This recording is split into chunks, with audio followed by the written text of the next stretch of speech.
On the next Unscripted Faith, you'll hear a powerful story of transformation, one that inspired a lifelong commitment to helping others and a bold challenge to live fully authentic. There's no room to be kind of a Christian here today. Are you all in? I know I am. Let's go.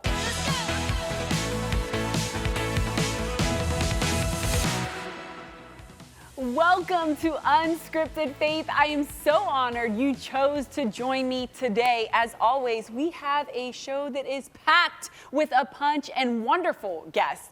My first guest says we must go from curious to serious in our walk with the Lord. There's no time to be kind of a Christian, but that we must live authentically.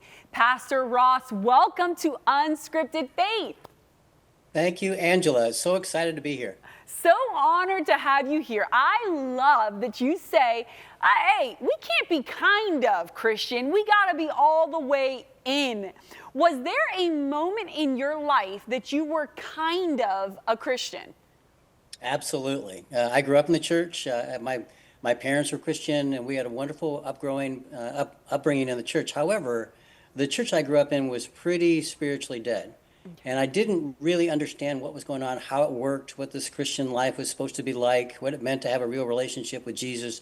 And then my high school Sunday school teacher, Sharon Rust, kept insisting on us accepting Christ. Basically, she said, you need to invite Jesus into your heart. Like, I had no idea what that meant. I mean, it was like trying to have a personal relationship with a toaster. I don't know what does that even mean? But I trusted my high school Sunday school teacher. I knew her. I knew that she loved me and loved us. So one night in the quiet of my bedroom, late at night, nobody else was awake in the whole house, I started praying as sincerely as I knew how to invite Jesus to come into my heart. I prayed that over and over and over again. And boom, like in a way that I could never have expected. I had one of these classic, I came to find out later, kind of a classic, like bright light and powerful experience of the Holy Spirit just being poured out onto me, into me. I felt like my heart had been, like 10,000 pounds had been released from my heart. And I, for the first time, knew that Jesus and that God in particular was not a precept or a principle, that God was a person, and I could have a real relationship with Jesus. And that changed everything from 14 on. But I didn't have someone who would come into my life and actually come alongside and disciple me. And so I ended up kind of losing track of what that powerful experience really meant for me until I got to my freshman year of college. And there I got involved with a group of people like are all about my same age, a bunch of college students who would do musical worship services on Sundays and sometimes midweek in churches around the area. And we would share our testimonies, and we would have a chance to sing a variety of different songs. I mean, this was, like contemporary music back for the 70s and early 80s. It's a long time ago. But that group of 10 or so college students mentored me, they discipled me, they helped me to understand what it meant to actually love and follow Jesus. And that's where I really made my commitment to Christ on a deeper level. That's where I went from being kind of Christian to a deeply devoted disciple. Wow, that is a powerful story. Your conversion story is powerful, and then how discipleship really is the key that took you from knowing Christ and experiencing Him to really walking with the Lord. Do you feel that discipleship is really the missing link or the key for everyone to go from being kind of a Christian to being all in with Jesus? I really do. I run across so many people that are just good people. If you ask them, they would check the Christian box, but they feel like something's missing. Many of us have done church. We know how church works. We know the routine, but it doesn't feel personal. And so we ask ourselves, is there more? Whether we're going to church on Sundays or not, deep down we wonder if there's anything that could fill that emptiness inside. We may know the Christian story. We may even believe in Jesus, but we don't know how to follow Him. Wow. I mean, that is so good. And when I think about all those who are in ministry and doing the work of the Lord, every single one that I know was deeply impacted by discipleship, one-on-one discipleship. Today, where can people go to be discipled and to be able to walk boldly into what the Lord has for them? Well, I'm a big believer in the church, but the church has got to take their responsibility for discipleship really seriously. And many churches simply don't know how to do that. In fact, that was the genesis of the book. I talked with lots of pastors. I've been a pastor for almost all my life and serving local churches for over 30 years. And now I work as a coach and consultant for pastors and churches and nonprofits and the like. However, in my conversations with pastors every day, and I teach adjunct in a seminary from time to time, I talk to people that are on their way into the ministry, and we'll have these conversations about, well, like, how's the whole discipleship thing going? And they will all admit, our concept of church membership is just not cutting it. We have a lot of really casual Christians, cultural Christians. And we saw that, of course, in COVID. A lot of folks just fell away during COVID, and many of them never came back. So we'd have these conversations. I said, well, tell me, your mission is basically to make disciples, right? And said, well, yes. I said, well, do you have some kind of common understanding in your church of what a disciple is? And they'd say, no, we don't have that.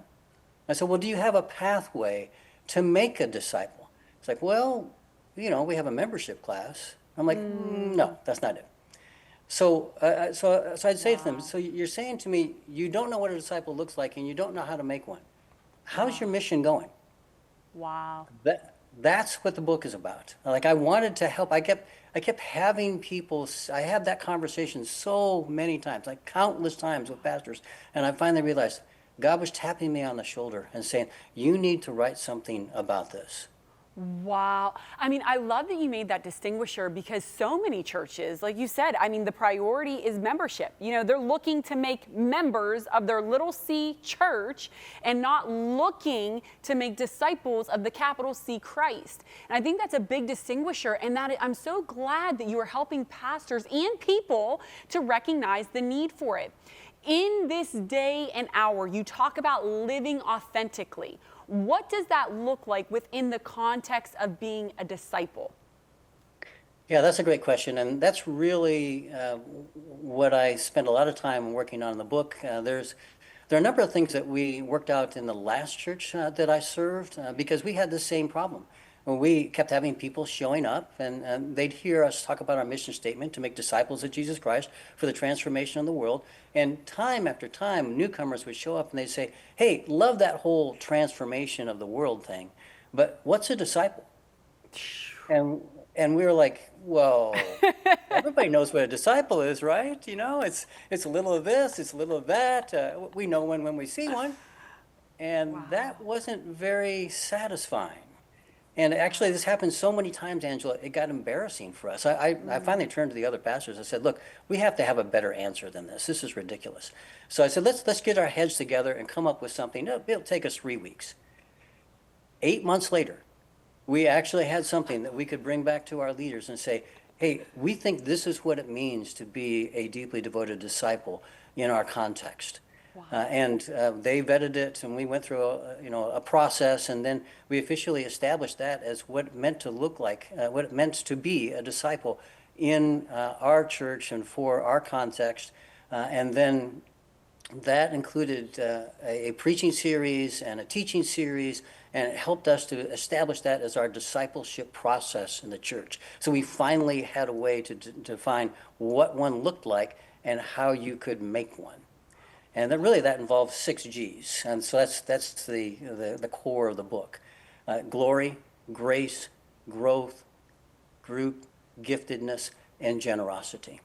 And those 6 G's would all have an inward experience to them and an outward expression to them. And that's what it means to live as a deeply devoted disciple. Wow, I love that you use the G as the foundation for all of them so that people can remember them pretty easily. Let me ask you, what do you feel is the number one G that folks in the church today, those they're going to church every Sunday, they're kind of the Christian, what is the number one G they're getting stuck on and haven't gone through? Wow, that's a great question because it's so individualized. And one of the things I talk about in the book, you have to, when you write a book, it has to be linear. So you have to start someplace and then go to the next and to the next. But in this larger context of making a disciple, it's really more organic. I talk about it, instead of looking at it as a linear track, more like baking a cake. You've got a number of different ingredients. You can put them in at different times in different ways, but they're all necessary for the cake to be something beautiful and delicious, right? Yes. So with regard to the G's, that generally depends on the person that you're talking to. I mean, some people have never had an experience of the glory of God, where they've actually entered into the presence of God and encountered God's glory. Because when that happens, it changes you from the inside out. It's like, as I was talking about before, when I was 14, I had an experience of the glory of God. I didn't even know something like that could happen. That certainly is not something that was ever talked about in the church that I grew up in. Yes. And that changed things forever in my life, because I knew that God was a person, was real, and someone wasn't trying to intellectually argue me into the faith. And for, there's an aspect of that has to happen for everyone at some point, for them to want to go deeper into their relationship with Jesus. But then, of course, glory leads right into grace. Yes. Experiencing the unmerited, undeserved love of God in our lives. And we realize, oh my gosh, I couldn't possibly have done anything to earn this, but I've been given this as a gift. Not because I've been good enough, but precisely because I've been loved enough. Wow. That's a powerful experience. Wow. I love that you express and that you teach. It's not linear. I like that you use that analogy of a cake. Well, first of all, I love cake, but also the fact that it does. You can put the ingredients in different sequence, but you get them all in there to make the cake. And it's also cyclical. We never outgrow discipleship, just like I never outgrow the taste for cake. You know what I'm saying? Like, I can always have some cake. Yeah. So discipleship, I'm with you there. Yeah, it's always a lifelong process to the more. In our last 30 seconds we have here, what is a word of encouragement that you would give the kind of Christian today? You don't have to stay stuck in spiritual neutral. You can find a clear, grace-filled path that will help you go from a restless longing in your life to the kind of life that Jesus genuinely invites us to live. Amen. There's more that he has, and it tastes real sweet. Come and taste and see the goodness of the Lord. Thank you so much, Pastor Ross, for being with us today. Thank you for sharing your story, and thank you for your book that I know is going to inspire all of us to go deeper into the Lord. Thanks for stopping by. Thank you, Angela. My pleasure. Whew. Learned a lot there. We need more of Jesus. My next guest lives fully and authentically, and she's here to tell her story. Dr. Lawana Butler went from discovering she was pregnant as a teen to pursuing a lifelong call to helping others at their lowest. Stay tuned. TV's best donors. You've chosen to support its mission of spreading the gospel through Christian media and its Cornerstone Cares outreach. You love the fact that 10 cents on every dollar goes to feed the hungry, clothe the poor, and more. Problem is, sometimes you forget to send in your pledge. And before you know it, 1 month becomes 2 months, or even 4. There has to be a better way. Don't fixate, automate, and simplify your giving with Easy Pledge. One simple decision can replace 12 choices each year. When you give to Cornerstone TV, sign up to have your monthly gift automated by calling 888-665-4483 or choosing recurring giving online at ctvn.org/donate. Life just got easier, knowing that your gifts to spread the gospel can be more predictable, even when the rest of life isn't. Well done, my friend.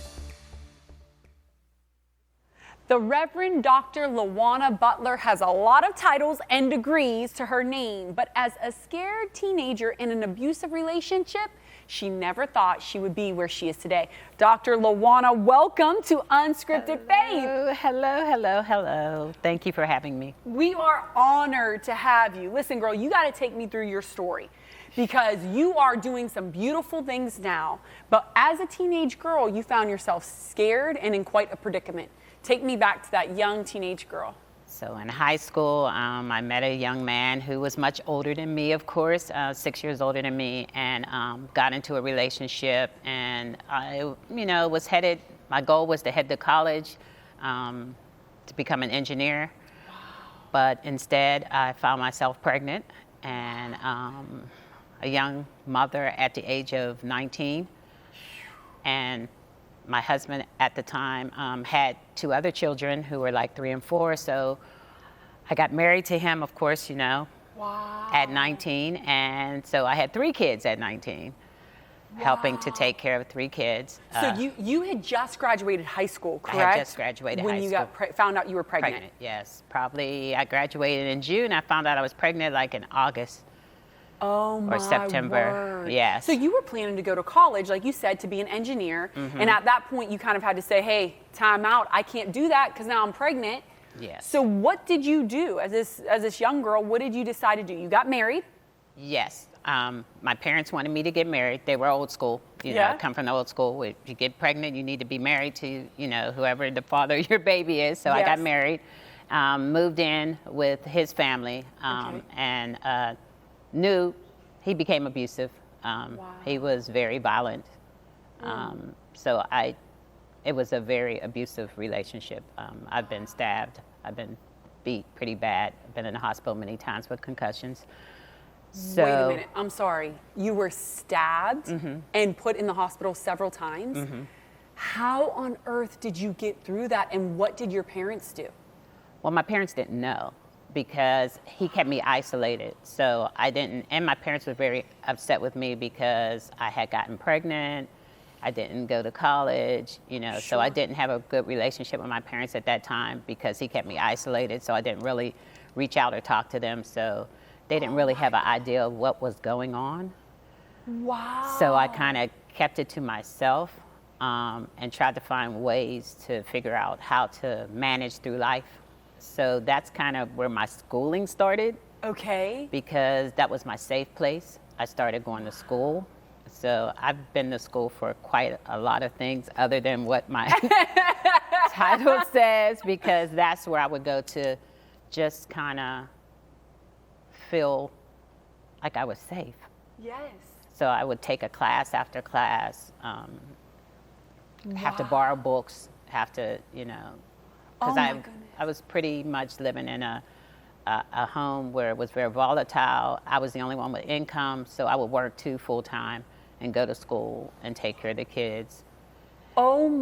First of all, I can't even imagine holding all that all the way down and dealing with abuse and fear and everything else. How did you get free of the abuse, and how did you manage with the children? Well, I was married for 14 years, so I lived in it for 14 years, yes. So during that 14 years, I wound up having 5. I had 3 of my own, and then the other 2. So I had 5 kids that I was raising in that 14 years. And I had a background, I had a foundation in God, because when I was young, my grandparents always sent us to church. So it always made us go to Sunday school and everything else. So I had that foundation. And by the time I was 14, I had left the Baptist faith, because that's what I grew up with, and went to the Church of God in Christ. So then I had a more spiritual, because it's just a different practice. So, the spirit is much higher, Yes. So I really had a true relationship. Is when I really found God then. Wow. So how old were you when you found the Lord in that way? I was 14. Okay. Wow. So what did all the abuse and all the turmoil kind of turn your heart back to the Father in seeking that safety, or? I was seeking it, but my husband at the time would use it against me. Like, he's never going to save you. Like, look, he's not, you know what I mean? So he would use that against me. So, and, there was some religious individuals who kind of told, when I would try to leave or whatever, would tell me I need to go back. And, so it was pretty hectic at the time. Wow. So how did you break free? What did you do? One day I just decided that I'd rather die than live in this situation. So it was just like, I gotta go. And so I left, I had my kids pack everything they could in a garbage bag. We left our home, I left the home, the cars, I left everything, and just moved to my grandmother's house with my kids and my 2 stepchildren, who I do not call stepchildren, they are my Of children, course. left with me. So they were with me too when I moved out. So I still have 5 kids, and he kind of stalked me for a long time, but then finally, you know, let me go completely. Wow. I mean, a lot of people, they'll say, oh, why, if they're being abused, you need to just get out. But people don't realize the alternative is death, because that's what they threaten. If you ever Yeah. leave me, I'll kill you. And you're confident they'll do that because he stabbed you, you got concussions, you were hospitalized. So you find yourself at your grandparents' house, you're with your babies, taking care of them, he's still stalking you. You find what next in your journey that pushes you forward? School. I'm still in school. I'm just still going to school for everything I could possibly go to school for. And then my kids, I had such a great relationship with my kids. We had a relationship where we always was together. We always had each other's back. Wow. So we were always, even once they started, you know, getting older and having family as their own, like they Yes. always came to stay at my house for Christmas. Like we woke up together. And so you could just imagine all those kids. Yes. And so, so we all kind of always was together. So just that support of my kids, I lived for my kids. That is Like beautiful. it was just all about my kids, and they gave me strength to continue on. Yes, it's beautiful that even in the difficulties, God uses that to build strength within Yes. your family, with one another. The love that is shared is so deep and real. Now today, you're doing some pretty remarkable things. Share with us where you are and what it is that you're doing.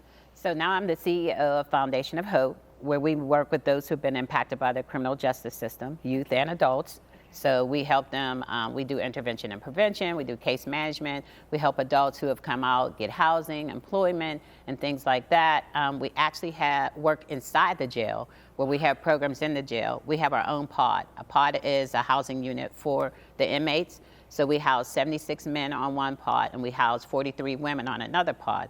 And so on our pods, we have classes. So we have like 6 and 8 week sessions. So we have Stinking Thinking, Change Your Thought, Change Your Behavior. I hate the name of that, but yeah. We have life skills, parenting skills. We have different classes that they have to take, and they go through an 8-week course. And then we have a graduation. So we have a big graduation. We have somebody come in and speak to them, to encourage them and tell them about their past, to encourage them to get through. And so then also, not only that, we provide all the religious services for all 1,800 inmates in the jail. So we have chaplains and priests and, you know, different religions, imams, and everything that come in and do Bible studies, worship services, and mentoring and everything like that. Wow. And then we also got a contract that we do an activities-based program within the jail.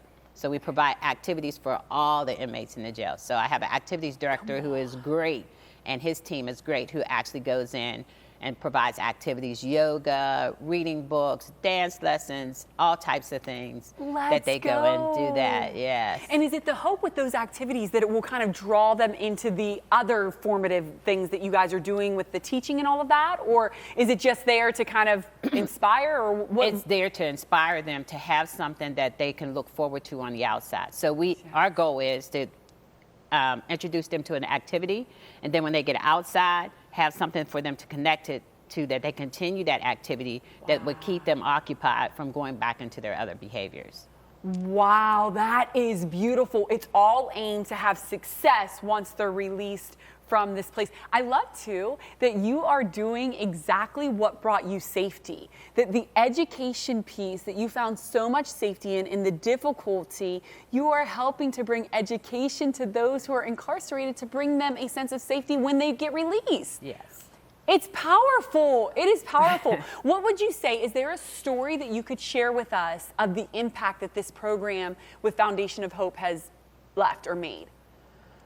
There's so many, because one of the guys who works with us, his name is Roger J. Okay. And he was in prison. He was in federal prison for over 30 years. Wow. And so then he came to work with us as a peer support specialist. So he goes inside the jail as well. We have this group sessions that's called PERC, Positive Okay. Initiative to Reinforce Change. So we go in and it's a support group. So he goes and facilitates that in the jail, as well as we have those in local communities on the outside, like 6 local communities where we have it every night at 7 o'clock in the evening. We also just recently, we had something amazing. We actually had a video for it for our gala. Okay. We had 2 women who, one did spoken word and talked about her reflection from her experience with the Hope program and what it did for her. And then we had another girl who just did a reflection about how it's been so positive and how it's going to help her on the outside. I mean, it is beautiful. Literally, to hear that a man for 30 years was able to connect with this organization in such a powerful way, it changed his life. And now he is back working with you all to change the lives of those who are still there. He's been there for about 8 years. He was there prior to me even coming there. And he Wow. still continues to do everything. He takes our van and takes individuals to get their IDs, birth certificates and things as soon as they get out. He takes them to blessing board to get furniture to put in their homes. So yeah. Wow, I mean, you all are truly bringing hope to those who feel hopeless. I mean, being incarcerated, feeling like there's no future or my future is ruined, but you're pumping them filled with hope and resources to truly find a future that is full of goodness. Oh my gosh, Dr. Reverend Lawana, I thank you for what you're doing with the Foundation of Hope, and I thank you for sharing your powerful testimony, because no doubt there are those who are watching that will be able to overcome the enemy as a result of it. Yes. Thank you for being with us today on Unscripted Thank you Faith. for having me. Oh, what a joy and what a blessing. Listen, stay with us. Don't go anywhere.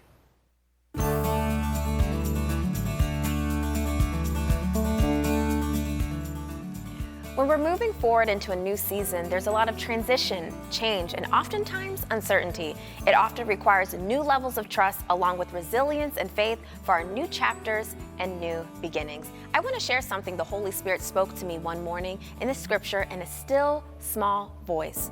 God makes everything beautiful in its time, and that comes from the book of Ecclesiastes. This is a promise from the Creator. He will brighten and enlighten every area of your life in His divine timing. God will use your story, your circumstance, and this season, all for His glory. And this new season for you, this is what I pray, and this is what I believe God is going to do for you. May you draw closer to the heart of the Father, receive His revelation and wisdom for the days ahead in His presence, and may all you sowed in tears be reaped in joy.